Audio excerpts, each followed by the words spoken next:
नमस्कार दोस्तों, मैं सुनीता कथा मंथन में आप सबका स्वागत करती हूँ। सबसे पहले तो आप सबको दिवाली की बहुत बहुत शुभकामनाएं। तो चलिए शुरू करते हैं एक नई कहानी जिसके लेखक है मिथिलेश्वर। कहानी का नाम है बारिश की रात। आरा शहर, भादों का महीना, कृष्ण पक्ष की अंधेरी रात और जोरों की बारिश। हमेशा की भांति बिजली का गुल हो जाना, रात के गहराने और सूनेपन को और सघन भयावह बनाती बारिश की तेज आवाज, अंधकार में डूबा शहर तथा अपने घर में सोए दुबके लोग। लेकिन सचदेव बाबू की आंखों में नींद नहीं थी। अपने आलीशान भवन के भीतर अपने शयन कक्ष में बेहद आरामदायक बिस्तरे पर अपनी पत्नी के साथ लेटे थे वे। पर लेटने भर से ही अगर नींद आती तो क्या कहना था। नींद के लिए जैसी निश्चिंतता और बेफिक्री की जरूरत होती है, वह उनसे कोसों दूर थी। हालांकि यह स्थिति सिर्फ सचदेव बाबू की ही नहीं थी, पूरे शहर पर खौफ था, या कहर कहा जाए। आए दिन चोरी, लूट, हत्या, बलात्कार, राहजनी और अपहरण की घटनाओं ने लोगों को बेतरह भयभीत और असुरक्षित बना दिया था। कभी रातों में गुलजार रहने वाला उनका यह शहर अब शाम गहराते ही शमशानी सन्नाटे में तब्दील होने लगा था। अब रातों में सड़कों और गलियों में नजर आने वाले लोग शहर के सामान्य और संभ्रांत नागरिक नहीं, संदिग्ध नजर आते थे। कब किसके यहाँ क्या हो जाए, सब आतंकित थे। जब इस शहर में अपना यह घर बनवा रहे थे, सचदेव बाबू तो बहुत प्रसन्न थे कि महानगरों में दम घोटू, विषाक्त, अजनबियत और छल छदमी वातावरण से अलग इस शांत, सहज और निश्चल निर्दोष गवई शहर में बस रहे हैं। लेकिन अब तो महानगर की अजनबियत की अपेक्षा यहाँ की भयावहता ने बुरी तरह से त्रस्त और परेशान कर दिया था उन्हें। ये बरसाती रातें तो उन्हें बर्बादी और तबाही का साक्षात संकेत जान पड़ती थी। इस दुर्योग कहे या विडंबना कि जिस बात को लेकर आदमी आशंकित बना रहता है, कभी कभी वह बात घट भी जाती है। इस अंधेरी तूफानी बरसाती रात में जिस बात को लेकर डर रहे थे सचदेव बाबू, उसका आभास भी अब उन्हें होने लगा था। उन्हें लगा था कि गेट फांदकर उनके दरवाजे पर कोई चढ़ आया है। बस उनके कान खड़े हो गए। वे उस आगंतुक की आहट लेने लगे। उनकी शंका सही थी। अब दरवाजे पर थपथपाहट की आवाज भी आने लगी थी। सचमुच कोई आ धमका था। सचदेव बाबू की पत्नी ने दबी आवाज में उनसे पूछा, कौन है? यदु मिस्त्री। उन्होंने भी दबी आवाज में ही जवाब दिया, राज मिस्त्री है, इस मकान में काम कर चुका है। ठेकेदार के साथ आने वाले मिस्त्रियों में यह भी एक था। अरे तो इस समय क्यों आया है? यह सब राजमिस्त्री और मजदूर अच्छे नहीं होते हैं, घर के भेदिया होते हैं। घर के अंदर बाहर सब कुछ इनका देखा जाना होता है। अपनी शंका व्यक्त की उन्होंने। जवाब में सचदेव बाबू ने भी उनकी शंका को अपनी सहमति प्रदान की। पिछली चोरी में इस घर के मजदूर मिस्त्रियों का ही हाथ था। छत से बिना सीढ़ी के आंगन के रास्ते उतरने का तरीका उनके सिवा तो किसको ज्ञात नहीं था। यदु मिस्त्री की पुकार और थपथपाहट की आवाज जारी थी। अरे सो गए क्या साहब? हाकिम इंजीनियर साहब, मैं यदु मिस्त्री हूँ, यदु। लेकिन सचदेव बाबू व उनकी पत्नी ने पहले ही तय कर रखा था कि चाहे जो हो जाए, रात में दरवाजा नहीं खोलना। वे जानते थे परिचित आवाज में कोई एक दरवाजा खुलवाता है और दरवाजा खुलने पर उसके साथ छिपकर 10 लुटेरे भर भरा कर अंदर घुस जाते हैं। अब किसी पर विश्वास करने का समय नहीं रहा। मुसीबत और परिचय के नाम पर ही तो सब कुछ होता है। उन्हें यदु की बातों पे हरगिज नहीं आना। ठीक इसी समय उनकी पत्नी ने भी कहा, अपने मित्रों, रिश्तेदारों, पुलिस को फोन क्यों नहीं करते हो? शायद कोई रास्ता निकल आए। उन्हें लगा पत्नी भी उनकी ही तरह सोच रही है। अब वे सक्रिय हो गए। फोन रखने का वास्तविक उपयोग तो ऐसे अवसरों पर ही होता है। लेकिन ये लुटेरे भी कम चतुर नहीं होते। लूट के लिए आने से पूर्व फोन आदि के कनेक्शन काट चुके होते हैं। पर सचदेव बाबू को डूबते में को तिनके के सहारे के भांति फोन का कनेक्शन ठीक मिला।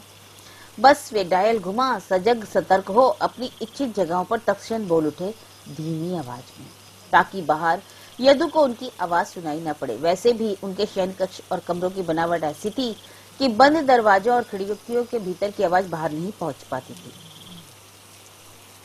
इधर बाहर दरवाजा थपथपा रहा और आवाज लगा रहा यदु मिस्त्री बारिश में पूरी तरह भीगा हुआ था। उसके कपड़े बदन से चिपक गए थे और माथे के बेतरतीब बालों से पानी की बूंदें टप टप चू रही थी। वह कुछ हाँफ भी रहा था। बारिश में भीगते और दौड़ते हुए वहां वह यहाँ आया था, अपनी घरवाली को आज ही दोपहर अपने गांव से यहाँ शहर के अस्पताल में लाया था। उसके पेट के दर्द का एकमात्र इलाज डॉक्टर ने ऑपरेशन बताया था। गांव से जो पैसे लेकर चला था वह तो चिकित्सक की मोटी फीस और महंगी सुइयों दवाइयों में तत्क्षण समाप्त हो गए थे। फिलहाल कुछ रुपयों की उसे सख्त आवश्यकता थी। गांव जाकर रुपए लाने का समय भी उसके पास नहीं था। इस स्थिति में सहसा उसका ध्यान सचदेव बाबू की ओर चला गया था। सचदेव बाबू के मकान में लंबे समय तक काम कर चुका था। उनके मकान निर्माण के लिए उसे गांव से बुलवाया था ठेकेदार ने। शहर के मिस्त्रियों से ज्यादा काम करता था। नींव से लेकर छत ढलाई और प्लास्टर फिनिशिंग तक इस मकान में कर चुका था। इस घर की एक एक ईंट से वह परिचित था। कई जगह सचदेव बाबू जैसा चाहते थे उनकी बात ठेकेदार नहीं समझ पाता था, लेकिन मिस्त्री होने के चलते वह जल्दी समझ जाता था। यह देख सचदेव बाबू उस पर खुश हो उठते थे और ठेकेदार से कहते, इस मिस्त्री को यहाँ से मत हटाना, इसे काम की अच्छी जानकारी है और साथ ही साथ यह परिश्रमी भी है। त्योहारों पर तो वे अपनी ओर से उसे अक्सर बख्शीश भी दिया करते थे और लंच के लिए अपने खाने से सब्जी और अचार आदि उसे भी प्रदान करते रहते। ठेकेदार का काम समाप्त होने पर भी बचे हुए शेष कार्य के लिए उन्होंने उसे अपने यहाँ कायम रखा था। अपने प्रति उनके इस आकर्षण ने ही इस तूफानी रात में उसे यहाँ तक पहुँचा दिया था। उनसे प्रार्थना कर कुछ रुपए मांग लेगा वे ना नहीं करेंगे। फिर गांव लौटते ही उनके रुपए ला चुकाएगा।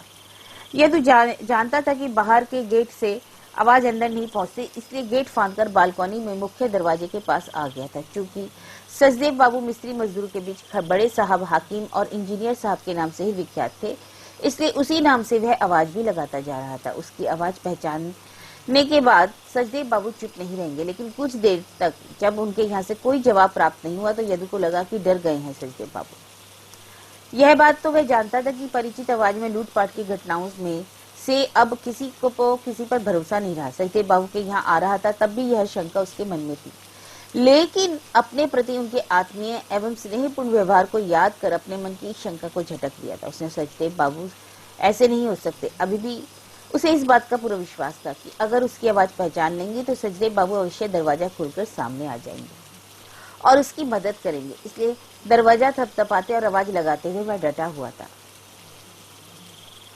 बीतते समय के दौरान अचानक तेज रोशनी बिखेरती हुई एक जीप सचदेव बाबू के दरवाजे पर आ लगी।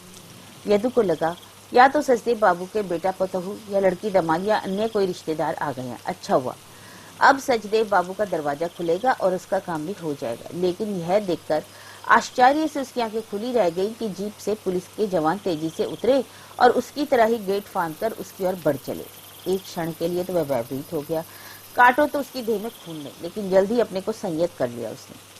वह कोई चोर उचक्का तो नहीं है जो पुलिस को देख के घबराए या भागे। पुलिस किसी और की खोज में आई होगी और उसको कोई सुराग मिला होगा।